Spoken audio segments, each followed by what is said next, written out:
Hello, welcome. So, in the last lecture, we had briefly discussed about the magnetic separators, and I had shown you some of the magnetic separators which are being used commercially. I will show you again another kind of separator which are being used commercially, not extensively, but it is being used. This is based on the electrical conductivity property differences between the minerals, that is the separation is enabled based on the differences in the electrical conductivity of different minerals. So, they are called electrostatic separators, but the topic what I have preferred here is called the electrical separation. So, electrical separation essentially exploits the differences between different minerals in a feed. That means, the different minerals may have different type of electrical conductivities and we try to separate based on their relative differences in the electrical conductivities. Electrostatic separation is one of those important unit operations where electrical conductivity property of mineral surface is used selectively to separate out desirable mineral from other undesirable minerals. I repeat it, electrostatic separation is one of those important unit operations where electrical conductivity property of mineral surface is used selectively to separate out desirable mineral from other undesirable minerals. But question is, how do you generate the electrostatic force and how much of that force is required for separating a specific group of minerals, and again your commercial designs like the issues are identical with magnetic separator or any separator, that is your feeding system, and then your how do you collect the separated products and all sorts of things. Electrostatic forces are generated by the action of an electric field on a charged particle. Consequently, in any electrostatic separation process, one needs a source of electrical potential to generate the electrical field and a process by which the individual particles are charged electrically. This is a very important thing to understand in this type of electrostatic separators. So, electrostatic forces are generated by the action of an electric field applied on a charged particle to have a better separation. So, what do we need? We need a source for electrostatic forces generation, electric field generation, and we also need a process to induce electrical charges onto the surfaces of the particles of my targets. So, there are two distinct forces which may be considered in the context of electrical separation. What are these two distinct forces? One is called electrophoretic force.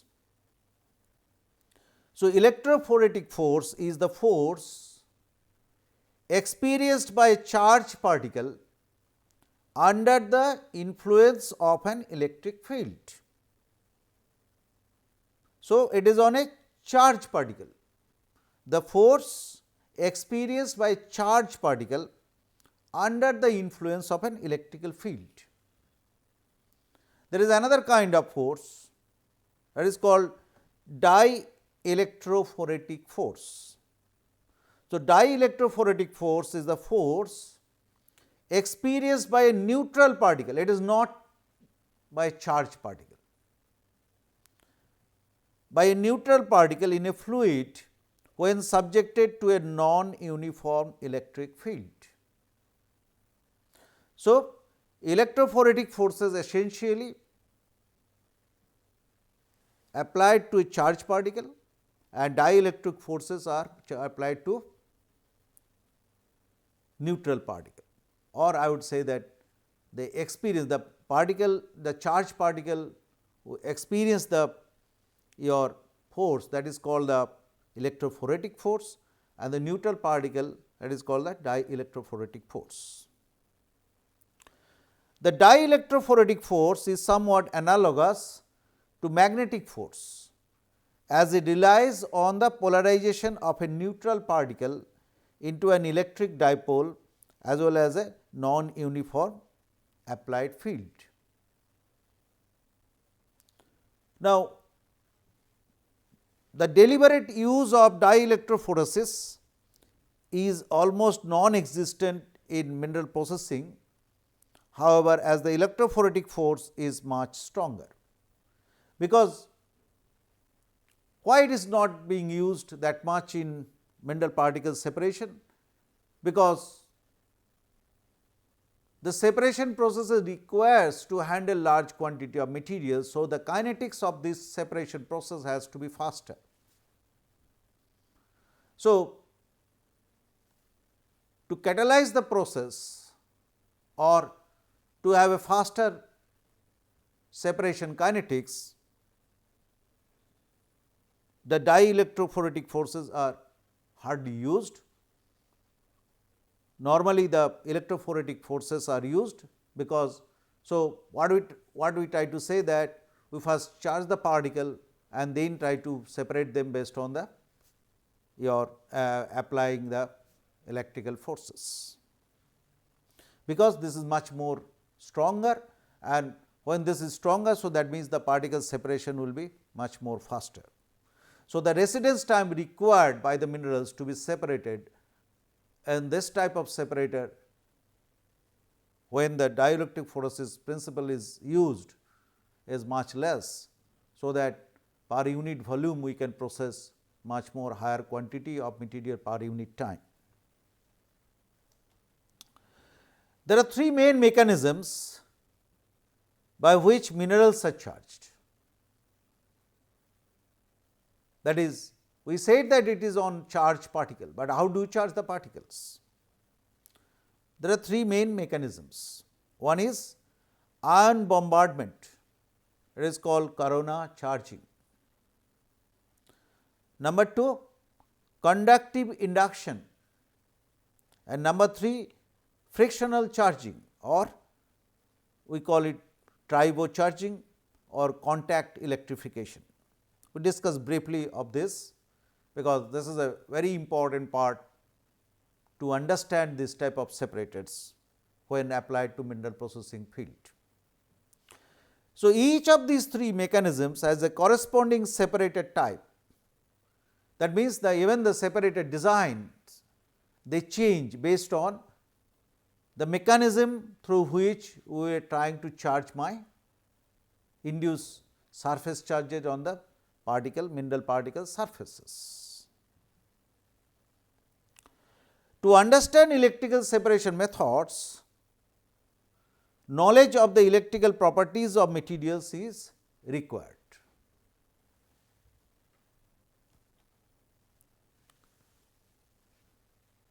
What do I mean by the knowledge of the electrical properties of the minerals is required?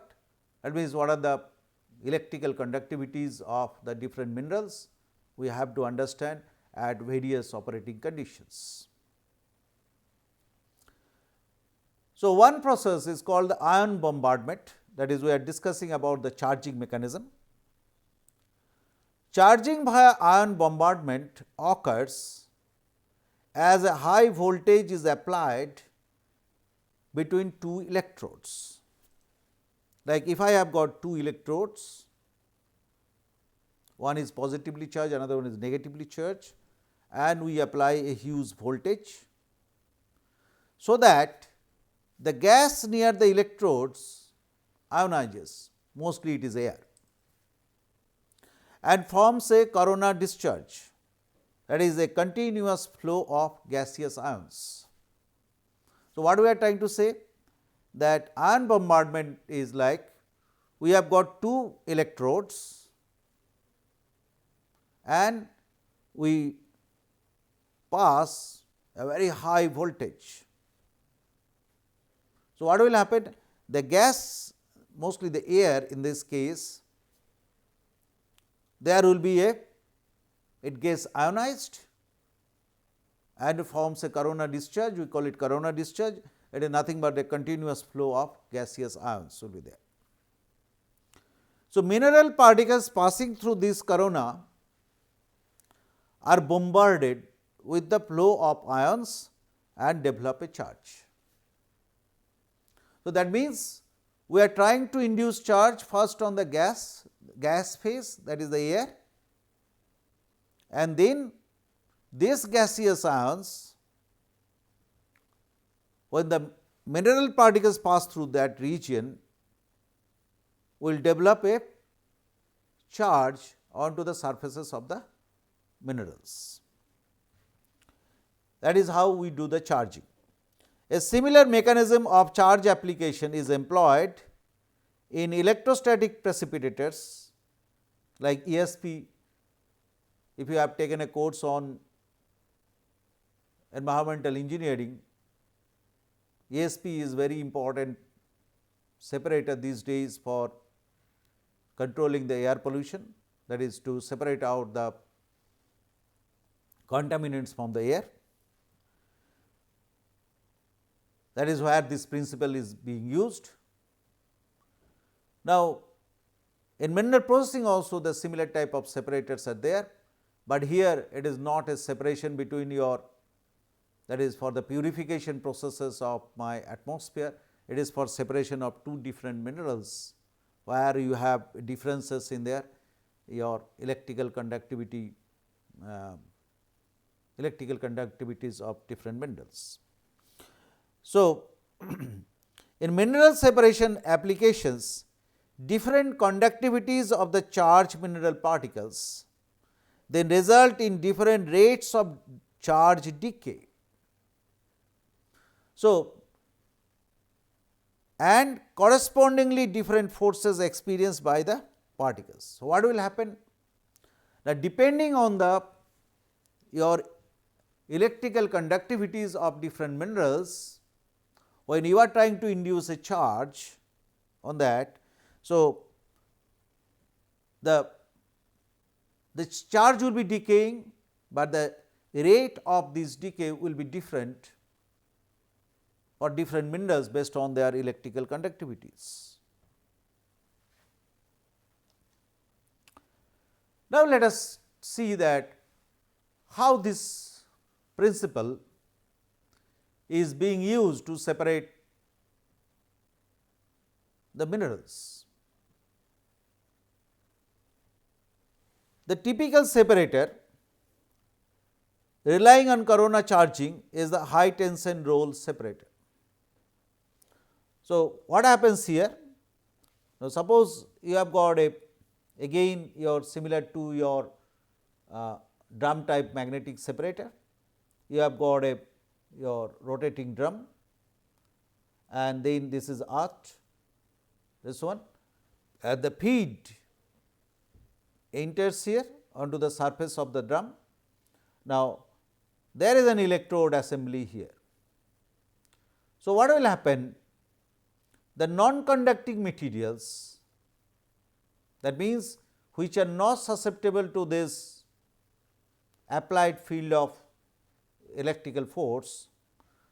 So, they will be transported up to this region because of the with the rotation of the drum, and they will be dislodged here, that is the non-conductors, and the materials which are electrically conductive, they will be thrown out because they will try to get attracted towards these electrodes.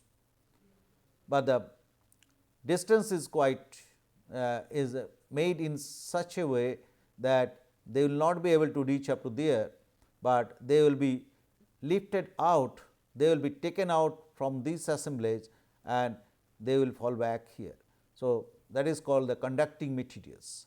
So, how much of that your voltage and how much of that your degree of ionization is there, that will you require, that will depend on the conductivity of those materials or those minerals which you want to separate from that assemblage, and then what should be the distance between this roll and the electrode assembly, that will also be decided based on the lifting force of these particles, lifting force acting on these particles based on these your electrical charges applied. So, in this separator they feed a mixture of ore minerals of varying susceptibilities to surface charging, is fed to a rotating drum made from mild steel or some other conducting material which is grounded through its support bearings. These are all mechanical designs aspects, and then that is how it is being separated. There is another way of charging the material, that is called conductive induction. So, this conductive induction mechanism used in electrical separators, in which polarization of a mineral particle occurs upon exposure to an electric field. Separators exploiting this charging mechanism are typically used to separate strongly conductive particles from weakly conductive particles and employ static electrodes to lift charged conductive particles from a grounded surface, while non-conductive particles remain pinned to that surface. It is just like your simply what do you observe when we put a hand magnet. That example I have given, that is you have got magnetite and quartz particles there, and you have got a hand magnet held on top of that, and if you, even if you have a certain distance, the magnetite particles will be lifted, will be trying to get attracted towards the your magnet. So, and if I have a mechanical version of this, that is your material is being transported in a drum and you have a magnet here. So, these materials will be your highly magnetic particles will try to get adhered to the surfaces, while the non-magnetic particles will be collected through a different region. The most common such separator is the electrostatic plate separator. How it is being done?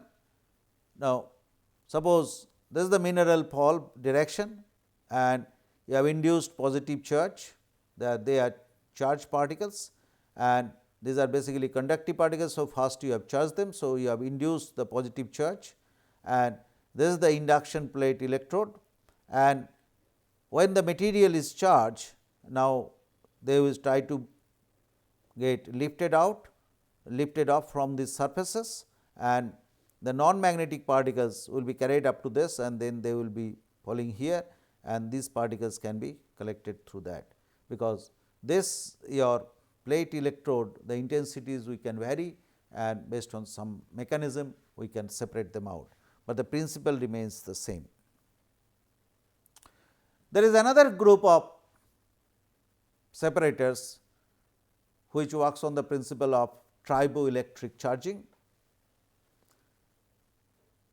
This is a relatively newer development.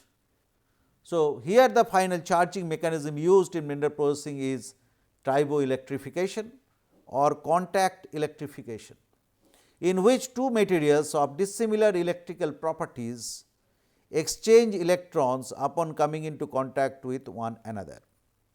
So, what do you do?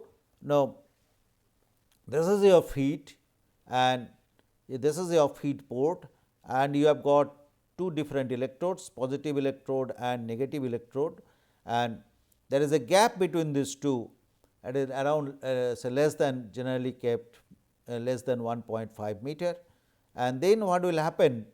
It is the positively charged particles, and you have got a belt, that is how you are being transported, the materials are being transported over this through the belt, and you are continuously having some high voltage passing through that. So, the positively charged particles, because you have got two electrode, that is your positive and negative electrodes. So, the positively charged particles will be more attracted towards the negative electrode, and because it is moving in this direction. So, these particles will be collected here, positively charged particles, and negatively charged particles will be added to this positive electrode, and they will be collected through that region. So, and the belt is continuously moving in this direction. So, what will happen, that positively charged particles are separated here, negatively charged particles are separated here, and these are some of the dimensions given, that is our very big separators, and the feed capacity could be up to 40 tons per hour. The dimensions could be 9.1 meter length, 1.7 meter wide, and 3.2 meter height. Magnetic and electrical behavior of typical heavy mineral sand component, that means where it is being used.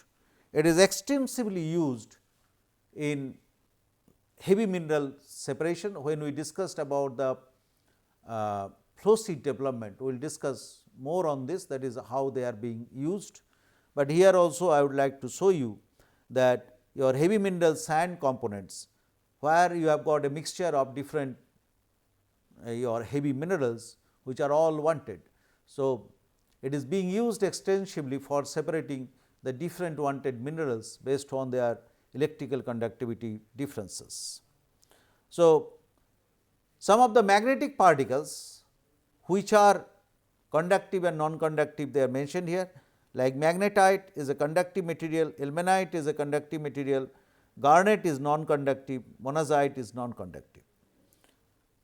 Amongst the non-magnetic particles, rutile is conductive, zircon is non-conductive, and quartz is non-conductive. So, we apply these principles to separate them from each other. Now, what are the factors that affect the separation process? It is the intensity of electric field, that is how much, what is that intensity of that electric field you have applied, and that will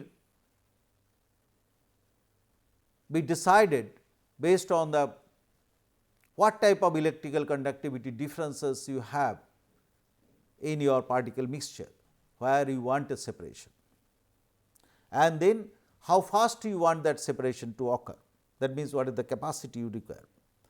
Then what is the particle size, because what will happen, if the particle sizes are bigger, then you have to induce sufficient your electrical force onto that, so that they are lifted. So, the particle should have some lifting force.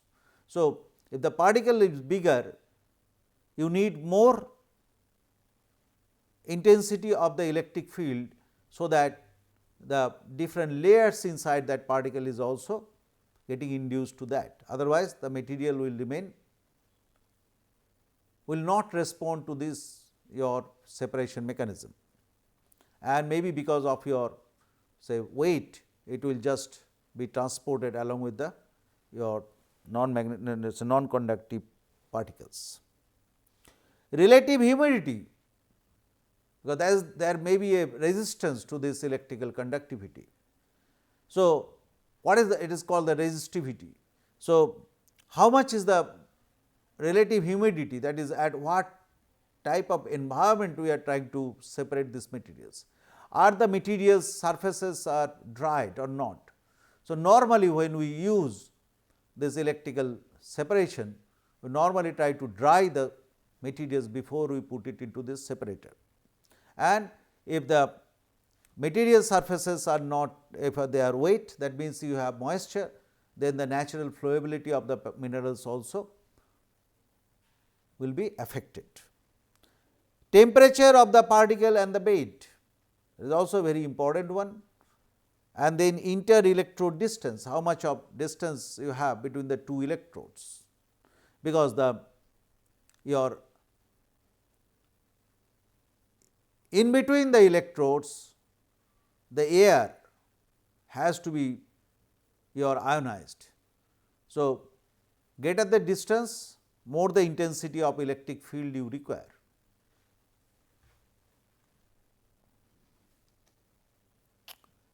What are the advantages of these electrical processes over other processes? Now, the electrostatic forces work on the particles to be separated only, because it is very selective. They do not affect the medium in which the particles are located. The trajectories of the particles under the influence of the electric field follow the electric field lines. That means, the trajectory can easily be predicted. So, that I know that where my collection device has to be kept. The electric field lines may be shaped to suit the particular application. The direction of electrostatic forces may be reversed by either changing the polarity of the charge or the direction of the external electrostatic field. So, that means, it can easily be the design parameters can easily be changed depending on the nature of the particles you want to separate. The electrostatic forces may be arranged to work in combination with other forces such as gravitational or centrifugal forces to promote separation. The electrostatic separation forces are independent of the substrate of the material on which the surface electric charge is generated. They are determined solely by the product of electric field and charge. In magnetic separators, the forces are considerably greater, yet such forces work on magnetic materials only. The electrostatic forces do not differentiate between magnetic and non-magnetic materials. That means, whether your material is magnetic or non-magnetic, the electrostatic separators, they do not have any differentiation based on that. It is just simply based on the electrical conductivity of that particle will decide that how effective will be your separation based on your this methodology. The charged magnetic particle placed in an electric field will be subjected to forces practically equal to those acting on a similar particle made out of non-magnetic material and charged with the same charge. That means, whether it is magnetic or non-magnetic particle, it does not matter. So, it is solely dependent on the electrical conductivity of that mineral. What are the disadvantages associated with it? Limitation of maximum mass that it can effectively work upon, because if they are not evenly spread, that means essentially it requires a monolayer of particles. Otherwise, the particle may not be ejected out from that mixture, that is, your lifting force may be very weak. The size of the material to be separated should be very small, that means they are applicable only for very small particles, as I had already explained you, that if it is a coarse particle, it will be difficult to induce this electrical force into the entire mass, which leads to the increase of comminution cost. That means, it requires that the material has to be ground to very finer sizes, and when it requires that the material has to be very finer sizes. So, that means, your comminution cost will go up, and these are the disadvantages and advantages with the electrical separations. So, you see that this magnetic and electrical separation are very selective separation processes, which can be applied to mineral processing when the two mineral particle type, they have distinct differences either in their magnetic properties or electrical conductivity properties. For electrical separation, the mineral particles has to be ground to finer sizes, and these are the reasons that why the application of these two separators are very limited.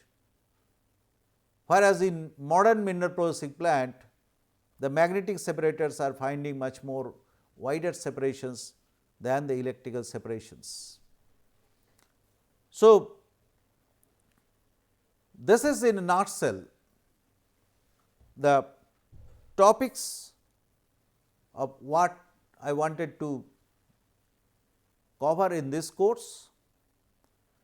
Now, before I go to the next topic of lecture, that is the last topic, I would like to show you some of these commercial electrostatic separation equipment.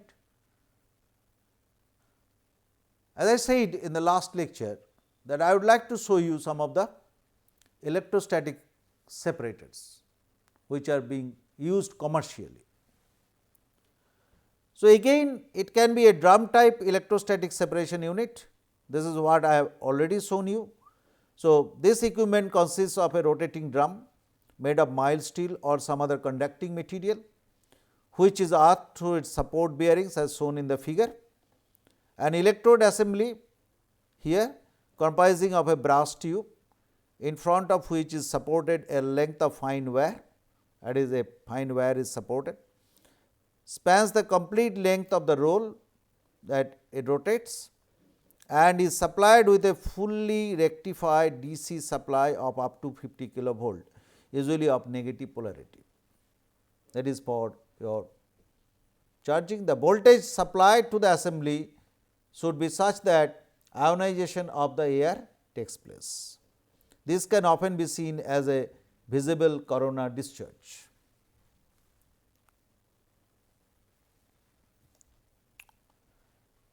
Now, acting between the electrode and the roll, arcing between the electrode and the roll must be avoided,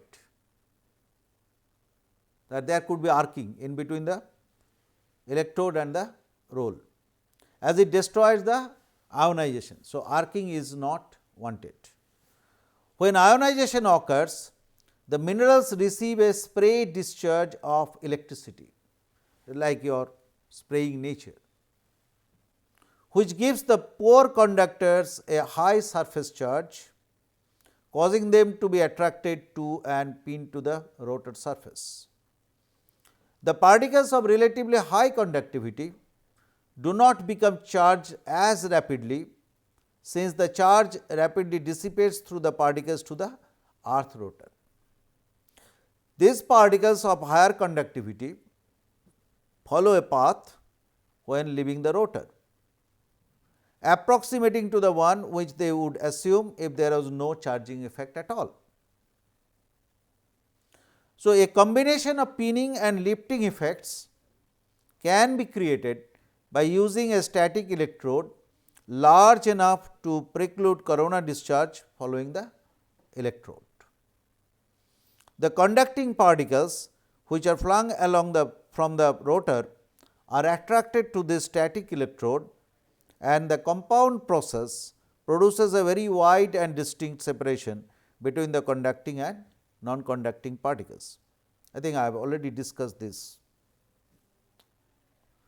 Now, there could be another type of separator, that is called the plate type electrostatic separation unit. This also I have already discussed, but I will show you that how do they, I will explain you a bit again how do they work. Now, a plate or screen type electrostatic separator is also used for separation.